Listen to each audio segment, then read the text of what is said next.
Hello students, welcome to Lab 3. We're going to be talking about the chemical composition of cells, mostly talking about macromolecules and how they are associated with different things that we can kind of see every day. This is kind of going to be a short lab because we're not actually in the lab, but I'll be talking about what we were supposed to do in lab. So let's get into it. Living organisms, we can usually see common substances that we use daily. There's large biological molecules, the organic molecules, proteins, lipids, nucleic acids, carbohydrates. All of those have hydrocarbons in it. So utilizing different chemicals, we can see which common substances, which of those large biological molecules are in them. So with the exception of nucleic acids, we would have been able to see that in lab. Experimental procedures, water would be a control because, water is an organic molecule. It doesn't have those organic molecules in them.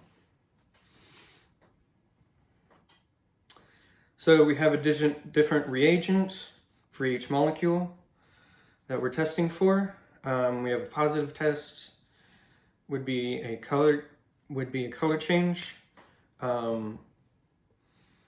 If the reagent is the same color as the control or your water, that would be a negative result, or that would indicate that the null hypothesis would be correct. Positive tests for proteins would produce a purple color in the burette solution. So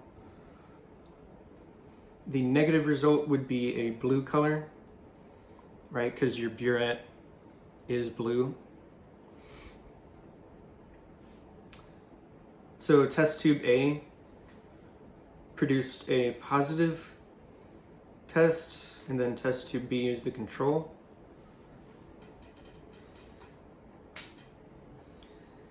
So when we go down the line, we have different tubes. We have albumin, which is eggs or egg whites. Pepsin, starch, then we have an unknown substance, and then water is the control, right? Do you think albumin would have protein in it? Yeah, it would have protein, so that produced a positive result. Pepsin has some protein in it, so it does produce a positive result. Starch is carbohydrates, not protein, so it's negative. Our unknown doesn't have proteins in it. It produced a blue color, so it's negative, and then water is negative. All right, testing for starch. Whenever we test for starch, iodine attracts itself to starch. It binds to starch. If you've ever done a potato starch test, you basically can slice a potato, and then whenever you look at it under the microscope, it appears clear. But if you put iodine on it, you can see those little starch granules under the microscope. All right. Iodine will absorb starch units from a blue to form a blue-black color. Negative result in the presence of starch will remain yellowish-brown, and then it will turn really dark purple or dark blue-black. And then we use, again, water as the control. Okay. Glucose. Although glucose does make up starch, it's not bound together. It's not constructed like starch is. So it still appears clear. So that's a negative result. Starch, of course, starch will bind to that iodine, so it'll be positive. Our unknown apparently did have starch in it, so it is positive. Water, it's a null, so that's negative. Onion juice, onions didn't have starch in it, so that's negative. Potato juice, potatoes have a lot of starch. If you didn't know that, it has a ton of starch in it, so that's positive. Testing for monosaccharides. This uses what's called a Benedict's test. Benedict's solution binds to monosaccharides, not polysaccharides. Will bind as a reddish yellow when it's positive. It'll be blue, right? It'll remain the same color blue if it's negative.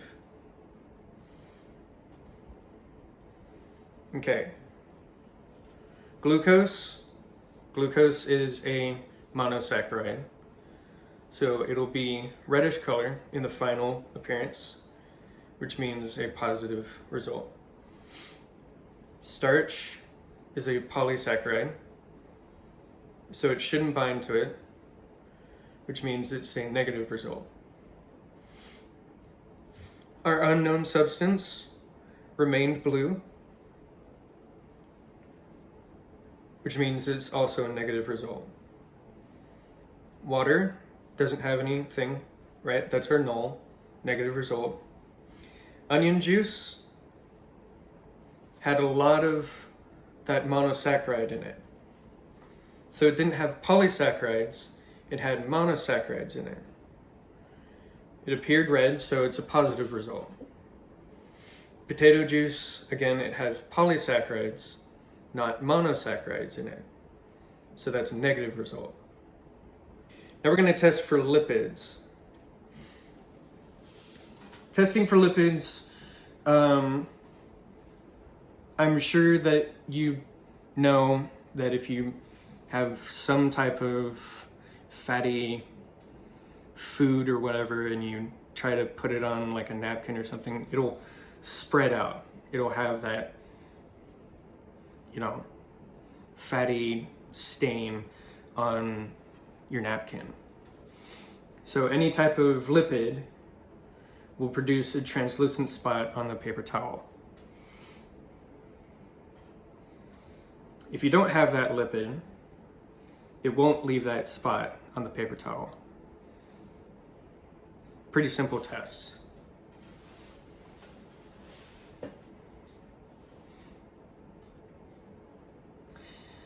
On the lab practical, since we're not actually doing the lab, this is the same thing that I told you last time. Do your pre and post lab questions in your lab manual. These are good for practice. Again, the post lab questions, you're going to need to put them on Blackboard. Okay? Do the lab assignments that I'm giving you on Blackboard. All right, make sure to do them before the due date. The due date is underneath where it says lab assignment, due date is underneath it. Okay, the following slide will give you a little bit more questions that could be on the lab practical. All right, make sure to do those. If you have any questions, please email me. All right, I'll see you later.